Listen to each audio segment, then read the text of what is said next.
In 2013, the World Bank's current president, Jim King, make announcement, say the World Bank's developing goal, on the time, we have two goals. One is reduce the global extremely poverty rate by 3% under the end of 2030.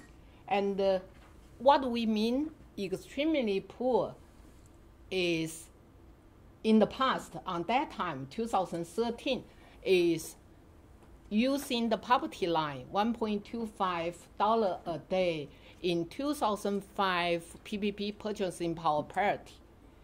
And since last year, 2 years ago, the new round of the international comparison project finished.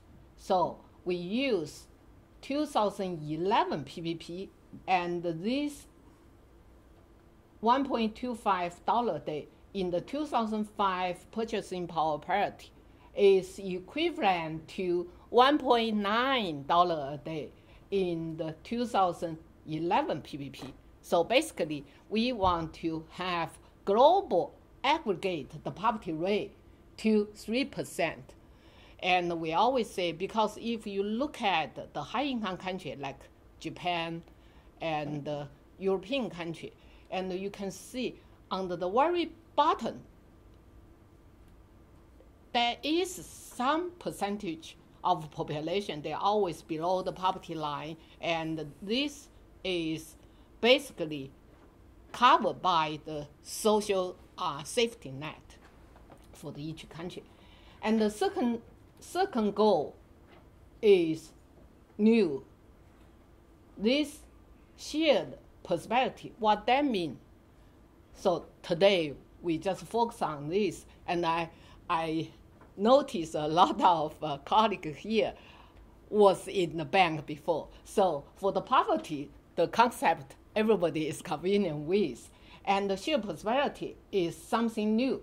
And I just give you, later on, I give you some history why we introduced this, the new index.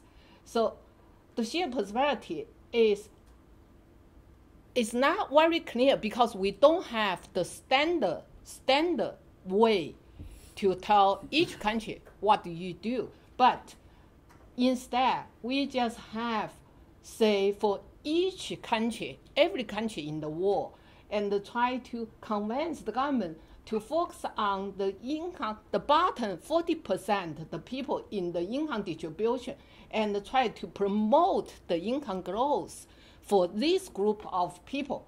And when we discuss this index, and within the World Bank, we have a huge debate how we do this and what kind of measurement should we introduce. And people talking about a lot of other things like, say, the environmental and the social inclusions, and all the departments, they raising the concern. So we say, okay, and this is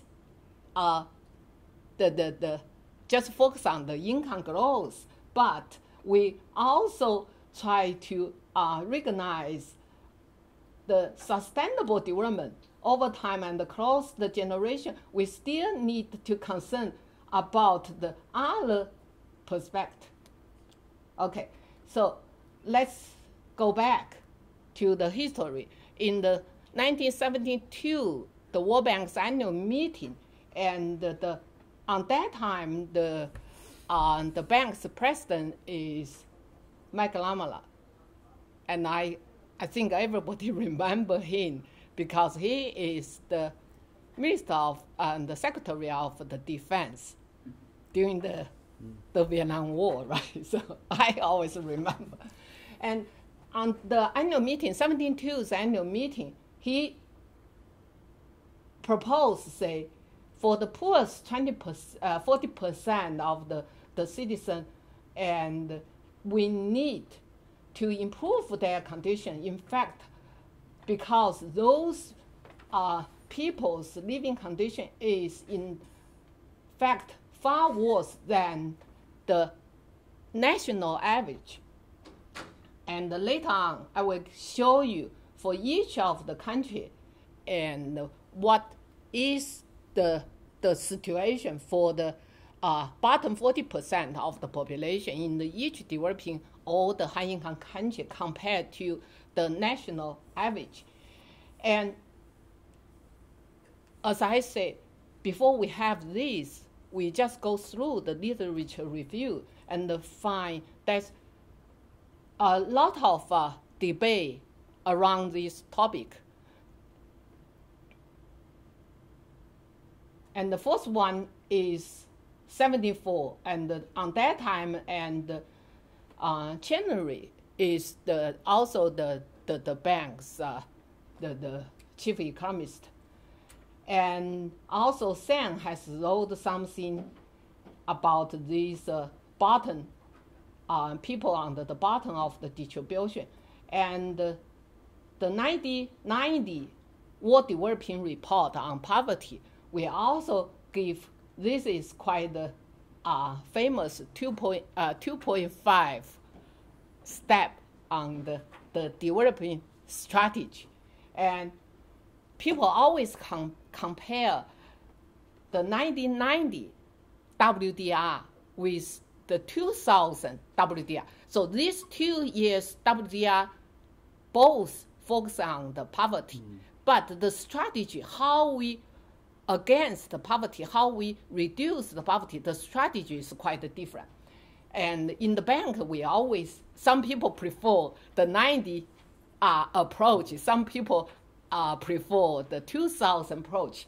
And in a simple words, 1990 WDR approach is focused on promoting the labor-intensive growth, because on that time, and we thought the necessary strategy is create the job for the poor and provide basic the social services to the people.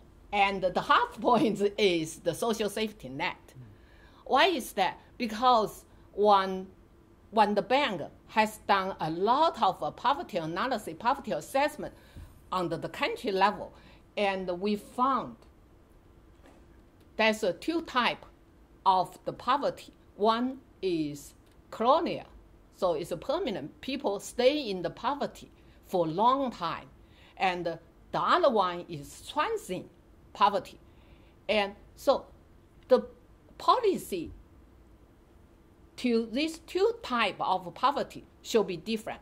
For the permanent, the chronic poverty, and the strategy should be promote the education and the infrastructure and those kind of long-term strategy. And for the transient poverty, the policy response should be the social safety net, because we know the income change quite significantly over the time, especially the agricultural income and etc. And the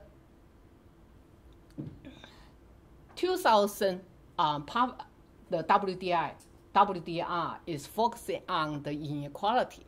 We're also talking about the poverty, and we introduce the inclusive growth. So then we're talking about a lot of things on the inequality side. And then, since we're talking about the income growth, and we have to notice the debate on the poor growth. And that's a lot of include the paper Martin, Rovani, and I wrote for the poor growth, and the Professor Kakwanis. And so basically is in the absolute term. So what we mean is if the growth can reduce the poverty, we just consider this is kind of inclusive growth, and the people in the bottom of the income distribution also benefit from the growth. And the other definition, like the Kakwanis definition, is the relative. They say if the poor's growth, income growth for the poor people is faster than the non-poor, and then they call that kind of growth is pro-poor. But that is much more difficult to reach, and I thought everybody here should know. And the then is our previous chief economist, Kershak Basu, has wrote this and he proposed the 20% of the population. And so then, when we're talking about this shared prosperity, we have to think about, we have a long debate when we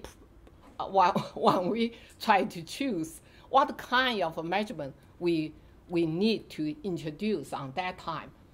So let me first talking about this motivation, why we introduce this.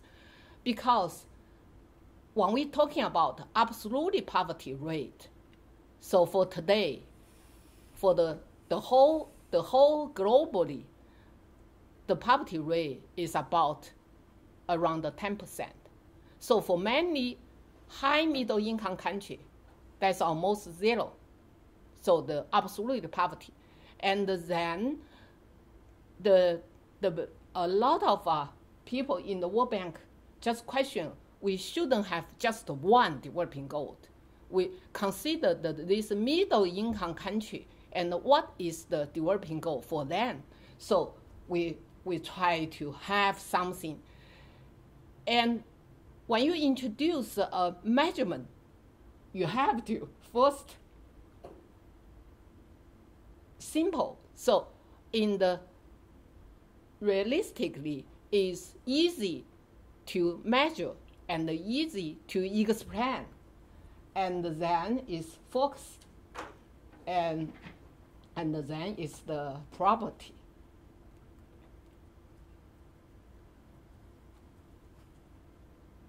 When we talking about this, say the average income for the bottom 40%, actually under the beginning, for example, a group of the economists in the World Bank, we don't like this measurement. Why? I was one of them. Because think about, the mean is not robust. Because if you have the outline, so for example, this is, we're talking about the bottom tail of the income distribution. Think about if you have a lot of people with zero income or negative income, because negative income exists. And then the mean, the average change significantly.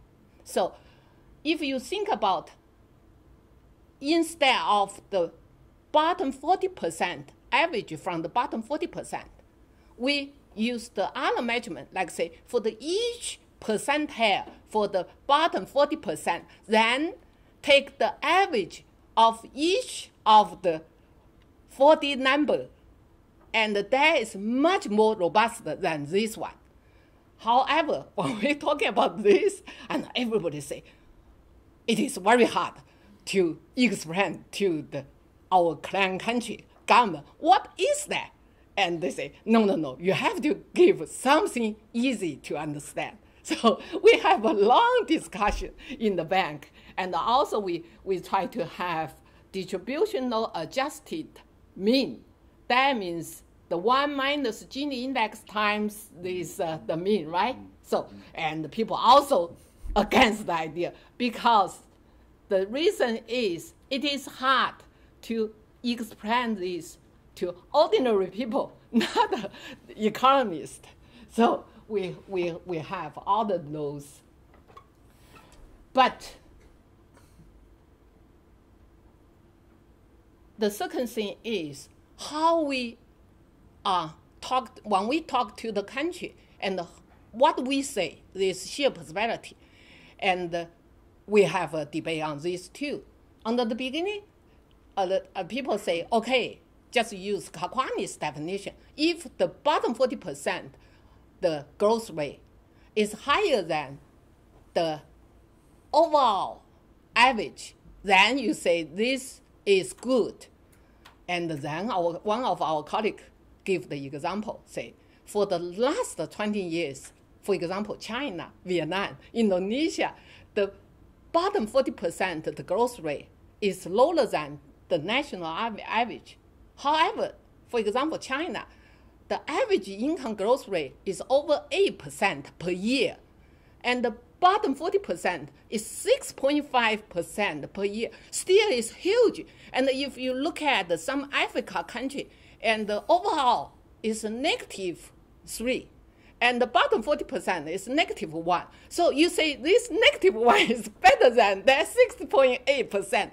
So we have, because it's very difficult to have a single standard. So on the end, what we say is encourage all the country and focus on not only the economic growth, but especially on the bottom, on those vulnerable people.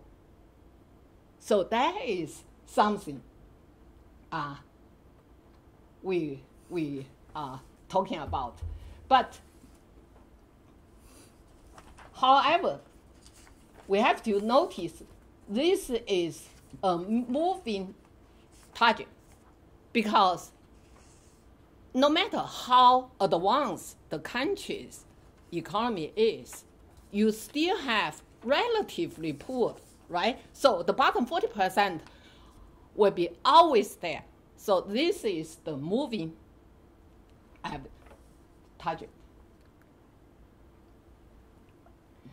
And people also ask, why bottom 40%? Why 20%, 30%, or 50%?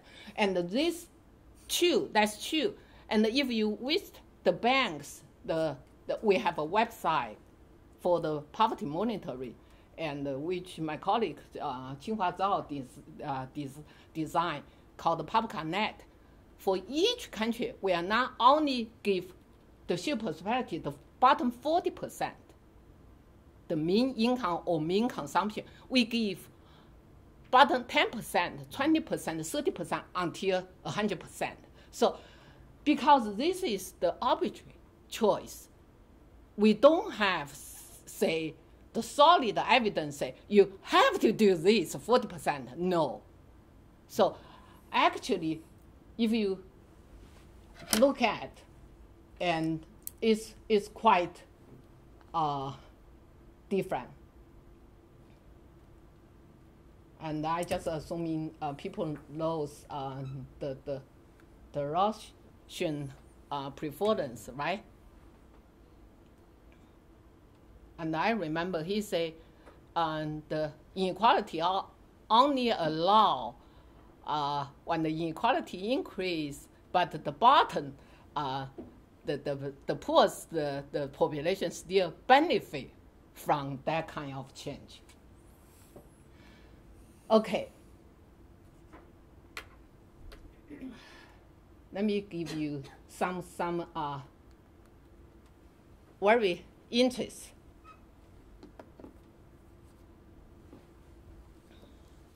So this is from my colleague Branko Mikhanovich and Christopher Laker.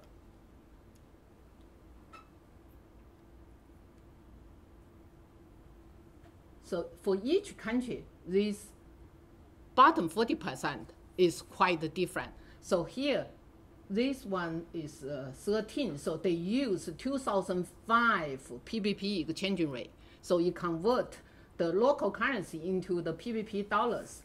And then you can see, if you look at the average mean income for the bottom 40% population in the US is little bit above the 8,000 US dollar, right? And this is what percentile for the Brazil is above the 90 percentile. So the average income for the bottom 40% in the US is the richest the 10% for the Brazil.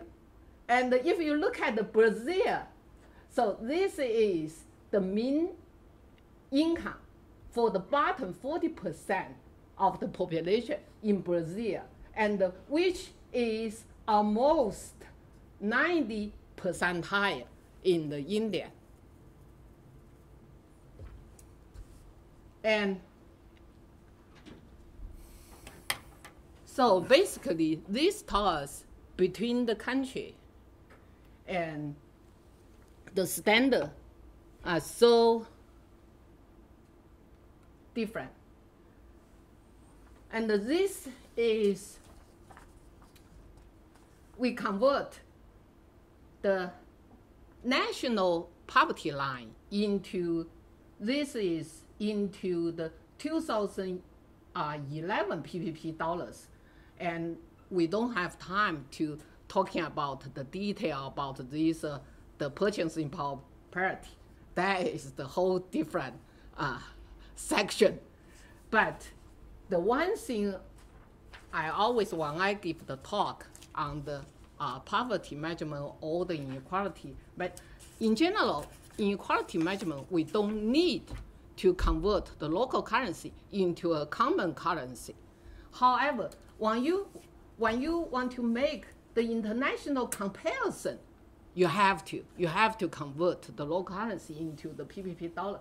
But 2011 on the international comparison project, same as before, they make a lot of improvement in the methodology, but still, because we know the official exchange rate try to measure the purchasing power based on the internationally tradable goods. However, we know since the labor cost for the poor country is lower, so use the official exchange rate, you underestimate the purchasing power for the low-income country. This is in general. But how you compare the purchasing power for the non-tradable goods, internationally non-tradable goods, is very difficult. For example, education, health, so all of those services, and housing. So those kind of things is very hard. And for the 2011 PPP, and what we found, especially for the Asian country, the housing, the price for the housing is missing. So basically, what they use called the input method. What the input method means is you count the labor cost and the raw material for the housing, for the construction.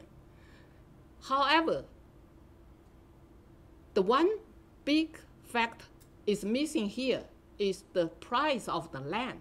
So for example, the Indian, the New Delhi's housing is very expensive. And China, the housing in Beijing and Shanghai is more expensive than the Washington, D.C. So for the 2011 PPP, when I used the 2011 PPP to convert all of those income from each individual country, and we found the global inequality decline.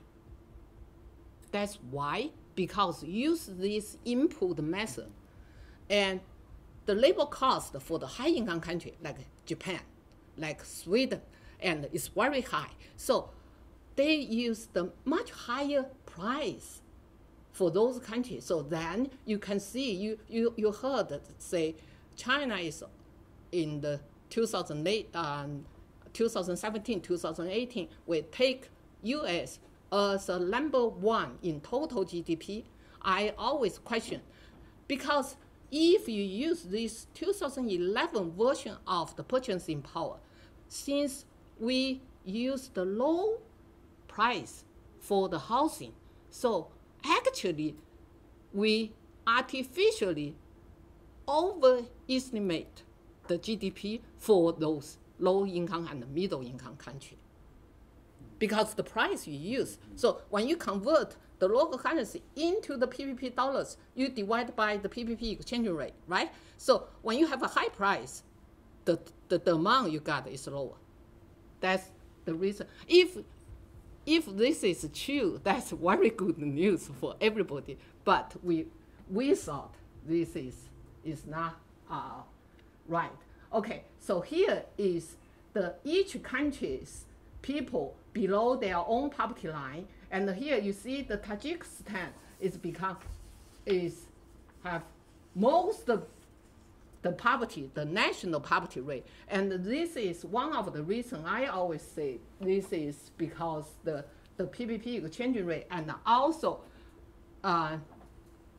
this is the poverty line based on 1999 survey, and when we measure the poverty, we use the most recent one, and these two are not comparable. Okay, so later on I will give you the other chart. Will have much more better picture. Okay, one thing is very important when we measure this sheer prosperity. We say, okay, sheer prosperity, we want to measure the bottom 40% of the people in the income distribution or the consumption distribution, because not everybody has the income survey. Not every country have the consumption survey. So in general, the high income country, like say the Luxembourg income study, they use income. So all the European Union, they use the income. And the Latin American, most of the Latin American countries, they use income as a welfare indicator. For rest of the region and the countries use the consumption. And the bank prefer the consumption as a welfare indicate. Okay. If you use the consumption versus the income, the growth rate is different. So one thing, which welfare indicator you use. Second, timing. If you use different time, the picture you got is totally different. And so the starting points and the ending points is same. If you use different period for the country, and you may got a totally different result. And this is, we just choose the several countries. You can find those numbers from the World Bank's website. Okay, so for Bangladesh, we have the survey on this time, and the one is the mean for the total population, and the red one is the mean for the bottom 40%. So you can see if you choose the lowest points and the highest points, and you will get the sheer prosperity is quite good, right? So if you choose these points and these points, and so we have to, when we're talking about the sheer prosperity, we have to look at which indicator you use and which period you use. Otherwise, you will get different results. So for example, around 88 to 1903, there's a negative growth, right? And if you use, this is almost the same, and this period is quite good. And we found the example for many countries like this. And so then we always got the request from the country say, could you just use the income instead of consumption? So for example, Indonesia government asked us, and we prefer to use income. And then that's last period. And this period, they say, can we switch back to the consumption, because this time the consumption number looks good. So we always ask users, say, okay, if you're talking about the one country, you have to talking about, look at the whole time period and look at the different indicators as many indicators as possible. And the other country I want to emphasize here is Uganda. Not only the income and the consumption, the welfare indicator are important, the other thing also important. For example, how you calculate the imputed rent. Because for many countries, use Asia as an example. For a long time, China don't count the imputed rent. So as a result, if the family own the house, other family have to rent the house if their income is the same, and you consider their living standard is same. But actually it's not, because if those families live in Beijing, they have to pay the big chunk of their income as a rental, right? So since 2013, China's household survey introduced the imputed rent into the income, both income and the consumption. But the Indian still not. So Indian, the consumption and the housing is still the actual consumption for the housing. And the Vietnam introduced the imputed rent around the 2009-10. And as the housing market developed quickly recently. And sure. Quick clarification. Uh-huh. So if the red line is above the blue line, that means growth converges. Yes, yes. So inequality is going down. Yes, yes, yeah, yeah, that's true. Okay, so the sheer prosperity itself is not an inequality measurement, but you can see this, just as your points, comments, very important. And when the inequality decline, you can see this change. And later on, I will give you the Brazil example. And we see the whole distribution, we give the growth incidence curve. So you can see from which part of the income distribution they benefit more from the economic growth. Okay, this is the example for the Peru, same thing. And you can see this is based on the each household survey and the consumption and the income. So you can see this jump quite big. And then our colleague used the moving average. And even moving average, use the 2 period or 3 period, and you got a different trend. So again, when we're talking about the sheer prosperity, we have to be careful about all of those aspects. And under the global level, so this is, we use on the most recent PPP convert for the each country's income or consumption and the measure poverty. And this orange is the percentage of population below the $1.9 a day poverty line. So that means this is the proportion of, this actually is the headcount index for the extremely poor. And for the bottom 40%, you can see from Mali, for Mali, almost the bottom half of the population is below the absolute poverty line, is absolutely poor. And for Thailand, is almost, is less than 1%. And so you can see it's quite different. And if you use this, as I mentioned before, the bank prefer the consumption as a welfare indicator to measure poverty.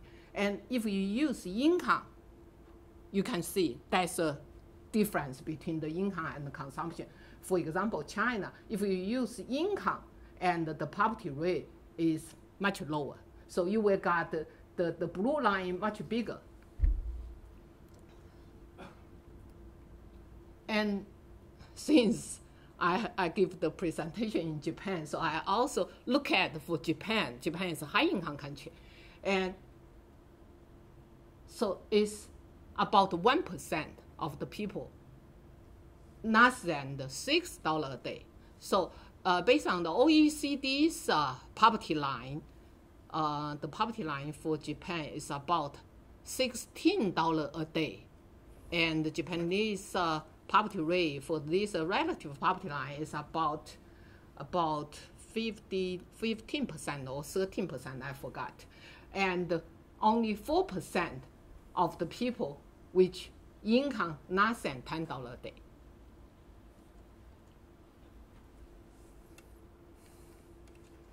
And this is the last year, if you look at the World Bank's poverty and shared prosperity report, this is from that report. And again, we always say when we do the international comparison, we have to remember which period you choose. And for the report, we ask, so we give the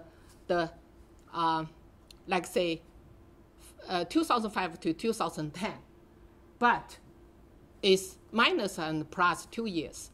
So basically, the data here we use is from the 2003 to 2012. And a lot of countries, if you don't have data between this period, we have to delete. We try our best to make this comparison, but again, there's a lot of things which are not comparable because how you ask a question, the recall period is different. Like India, when they change the 13-year recall for the food to the 7-day recall, and we have a totally different result. The poverty declined by half. Okay, this is from the regional difference for the ADB, and you probably concerned about the East Asia and the South Asia. And this is the average growth rate during the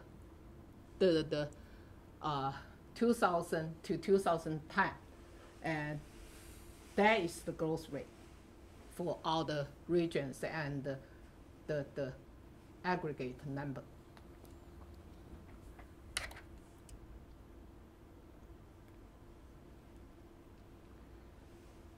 And I give some countries example. This is the time series for the Indonesia, and this is for the bottom 10% of the population in the consumption distribution, and this is the bottom 20% of the population, and this gray line is the bottom 40%, and this one is the top 10%. And here is the share.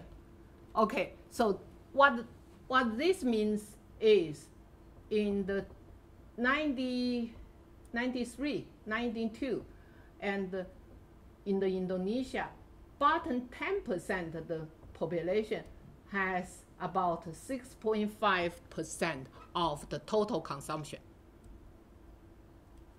And this line say over this period, 20 years, for the bottom 10% of the population, their share keeps same, almost same. And for the top, you can see overall, the top 10% is increased. So the inequality during this period is increased. Okay, this is the share of the total consumption by each different group. Okay, and the next one is the growth rate. Okay, question. So bottom 10, bottom 20 more or less remain the same. Yes. Top 10 increased, and your bottom 40 kind of is showing a slight decrease. Yes. So that means this churning is mainly between this 20 to 40%. Yeah, correct. Correct. Yeah.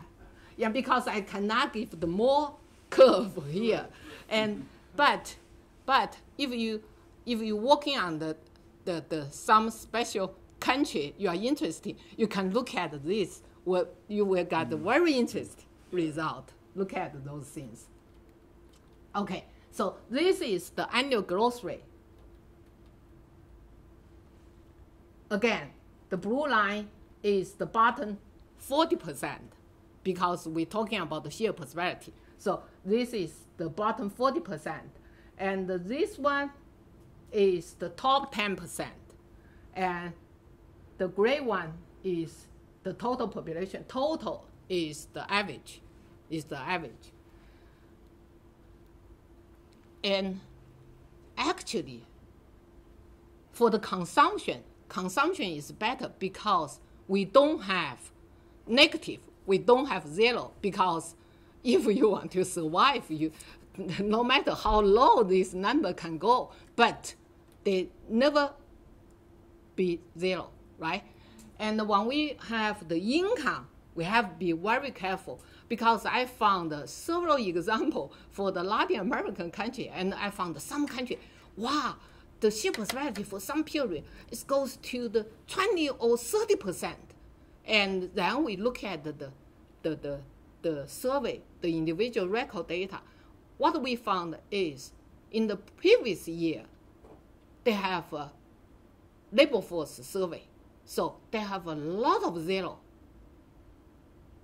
For this labor force survey, sometimes they can have like 20% of the population with the income as zero. And sometimes is they miscode the missing as a zero.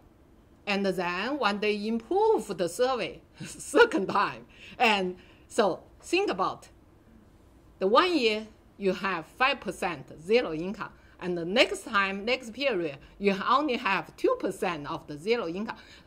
The bottom 40%, the increase is so high, you cannot believe that. So that's why when we do the analysis based on the country, we have to be careful about this. Be very careful. Actually, what this chart told us is, you see, when this Asian financial crisis, the top hurt more, right? But when the things getting better, the top has much better growth rate, and so you have a few interception. I'm not very familiar with the Indonesia's case, but later on we have China as an example. All of those change behind that is a policy. So for example, for China income, the growth instance curve we found for between the 2003 to 2004, the bottom 40% of the population increased significantly in China. Then we look at what happened in that year. The government take off the agriculture tax. So just that policy, the bottom, the population benefit a lot. So between those things, if you look at it, you dig into the detail, there's something behind. It's not just randomly happen, it's for reasons. Okay, this is the same chart for China. This is the consumption share held by the different group of the population. And very interesting, you can see this is during the early 80s, you can see this. The top decline and the bottom have an interception. Very interesting. And if you look at this period, this is the family responsibility system when the China's economic reform begin, and from the people's commune to the family responsibility system. So you see the during this period, the bottom of the income and the consumption distribution benefit a lot during that period. But overall, during this period, you see the share for the top increase and the share for the bottom 40% decline. However, don't forget, if you look at here, China's overall Gini very low, is around 20 something, is same level as Scandinavia, that's Sweden, Norway, and Denmark. However, the low Gini means everybody is equally poor, not equally rich. So you have to remember.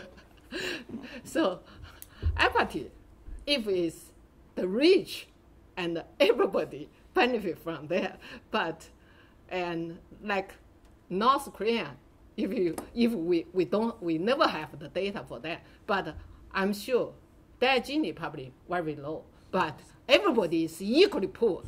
That's very poor. So I always say that this no Gini not always means the good things. Okay, so this is the growth rate, the annual growth rate over the last 30 years.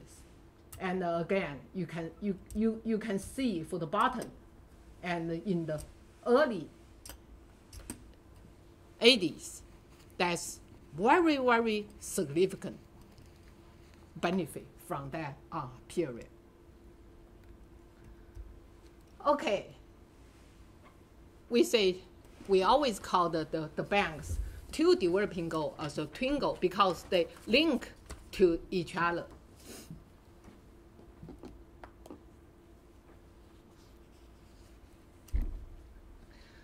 So the question we have is, what is the relation between these two, right? The reduce absolute poverty and promote the shared prosperity. We know the growth, the positive growth, always, if the growth, the poor also benefit from the growth, we can see the poverty reduction from there. And based on our data, 77% of the growth in the income of the poorest 40% of the population can be attributed to the growth in the average. So we know, especially for the East Asia country, and even the lowest 40% of the population's growth rate is lower than the population as a whole. But still, since they have significantly higher growth, and you see the rapid poverty reduction during the same time. And for the high inequality, we know high inequality is always good for the rich, not for the poor. And I don't have the other curve chart here. So for the country under the same developing level, the country has lower inequality. The poverty reduction is more significant if they experience the same economic growth. So in other words, initial inequality level has some impact on the poverty reduction, on the speed of the poverty reduction. And this is the example for the Brazil. Brazil, we always say Latin America has the highest inequality, income inequality for many years. And Brazil reached the highest, the Gini, if I remember correctly, is 1989. And during the 80s and the 2000s, and they have a lot of change, try to improve their income distribution, reduce the inequality. The one thing, the famous things in the Latin America is this conditional cash transfer. This condition means, so this program, let me just simply explain the program. The program is for the bottom 40% of the population, you are eligible for this cash transfer. So the condition is what? Condition is the family, you have to send your children to school and keep them in school. And then the government give you the cash transfer. And the amount of this transfer is about $120 per children per month. So it's quite significant. And this policy started in the early 90s. So now it's about 20 years. And over the time, you see the inequality. So this is one of the program, and they also have some community developing program, and so on. And over the time, you see their overall inequality decline. And here we just give the 85 to 2004. So you can, and the horizontal X is if you ranking the people from the poorest to the richest, right?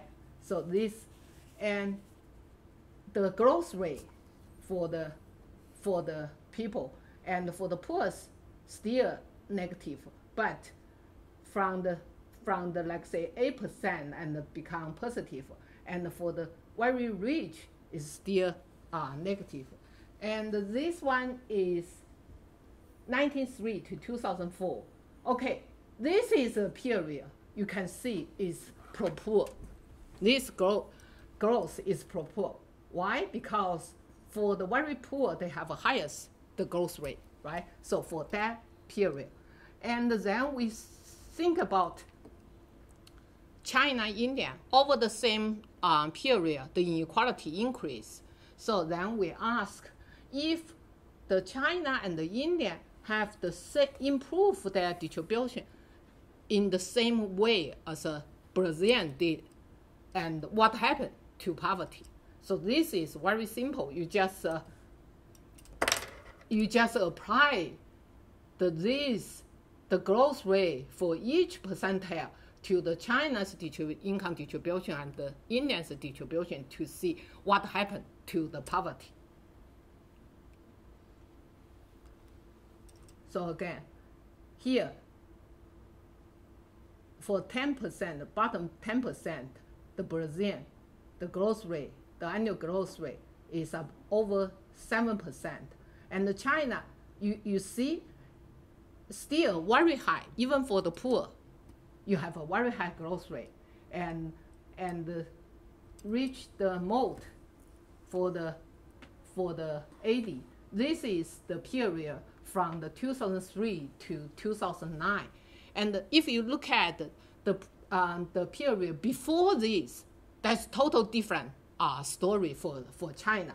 If you look at 90 to 2002, 2003, what you found is China's overall income growth rate from the household survey is about 8% per year, very significant. However, only top 30% of the population can reach that rate.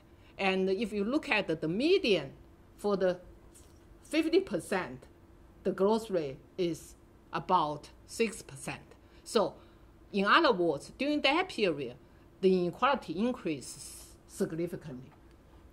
And this period, as I mentioned, 2004, when they remove the agriculture tax and the income distribution change improved.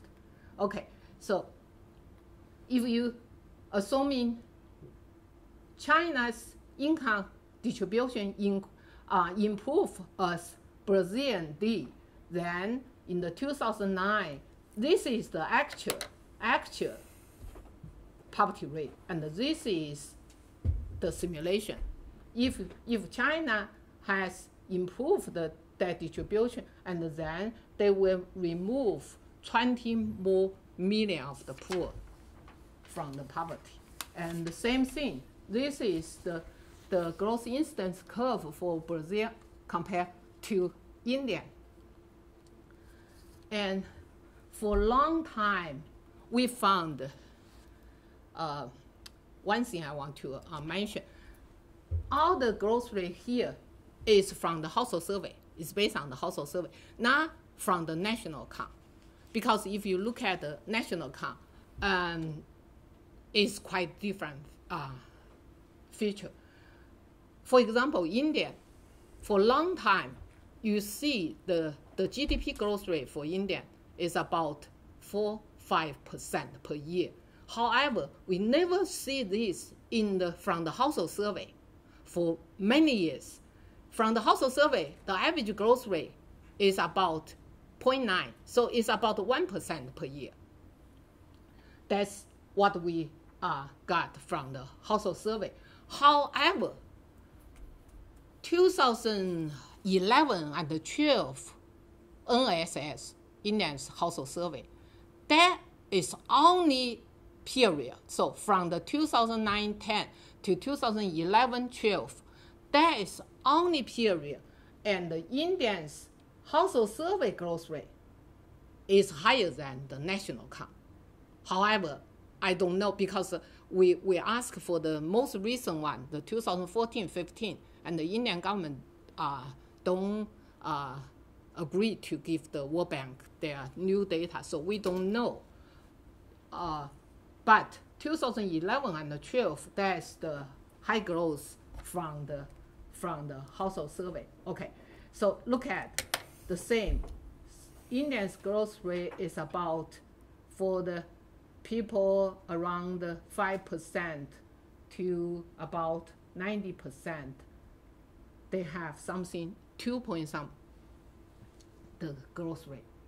And same, if the Indian can achieve the Brazil's growth incidence curve, and then the same year, their poverty rate will reduce from the 33% to 30, so 3 percentage points, and this count to the 37 million of the people.